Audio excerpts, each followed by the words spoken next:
Hello विद्यार्थी मित्रों, फरीवार मारी यूट्यूब चेनल में आपનું हार्दिक स्वागत है। आज આપણે ધોરણ 9 વિજ્ઞાન ગાલા પ્રયોગ પોથી છે તેનો પ્રયોગાર્થ કેરોસીન અને પાણીના મિશ્રણમાંથી ઘટકોને છૂટા પાડવા તેનું સોલ્યુશન જોવાના છીએ। જો તમે આગળના 7 પ્રયોગ ના જોયા હોય તો મારી यूट्यूब ચેનલમાં જઈને જોઈ લેજો। તો અહીં પ્રયોગાર્થ છે હેતુ કેરોસીન અને પાણીના મિશ્રણમાંથી ઘટકોને છૂટા પાડવા। સાધનો કયા કયા છે તો ભીનકાણી ગળણી, સ્ટેન્ડ, સ્ટોપકોક, બીકર આપેલા હશે। પદાર્થ છે કેરોસીન અને પાણી। ત્યારબાદ પ્રયોગ પદ્ધતિ જોઈએ તો એક ભિન્નકાણી ગળણી લઈ તેને સ્ટેન્ડમાં ભરાવો। ભિન્નકાણી ગળણીનો સ્ટોપકોક બંધ કરી તેમાં કેરોસીન અને પાણીનું મિશ્રણ ભરશે। હવે તેને થોડો સમય ખલેલ પહોંચાડ્યા વગર મૂકી રાખો। ભિન્નાકારી ગળણી નીચે બીકર મૂકી તેનો સ્ટોપકોક ખોલો। ભિન્નાકારી ગળણીમાંથી પાણીના સ્તરને કાળજીપૂર્વક બીકરમાં લઈ લો। કેરોસીન સ્ટોપકોક સુધી પહોંચે તે વખતે સ્ટોપકોક બંધ કરી બીકર લઈ લો। ત્યારબાદ તમારું અવલોકન આપેલું હશે તો અવલોકન કરતાં કેરોસીન સ્ટોપકોક સુધી પહોંચે ત્યારે સ્ટોપકોક બંધ કરી દેતા પાણી અને કેરોસીન અલગ થઈ જાય છે। ભિન્નાકારી ગળણી દ્વારા કેરોસીન અને પાણીના મિશ્રણમાં ઘટકોને અલગીકરણ દ્વારા અલગ કરી શકાય છે। ત્યારબાદ તમારે જ્ઞાન ચકાસ તો અહીં પ્રશ્ન આપેલો છે કે નીચેના વિકલ્પો પસંદ કરીને જવાબ આપો। તો પહેલો પ્રશ્ન છે કે પહેલો વિકલ્પ છે એકબીજામાં મિશ્ર ન થઈ શકે તેવા બે પ્રવાહીઓ કયા કયા છે।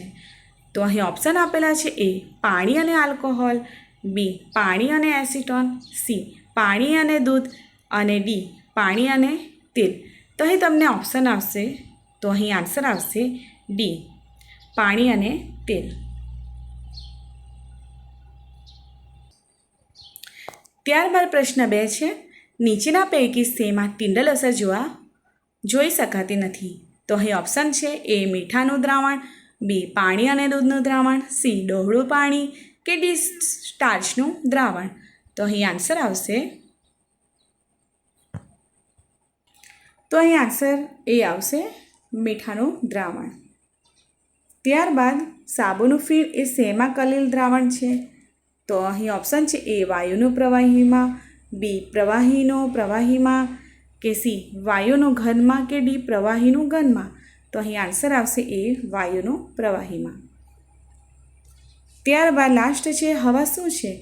એ તત્વ, બી સંયોજન, સી મિશ્રણ કે ડી ધાતુ।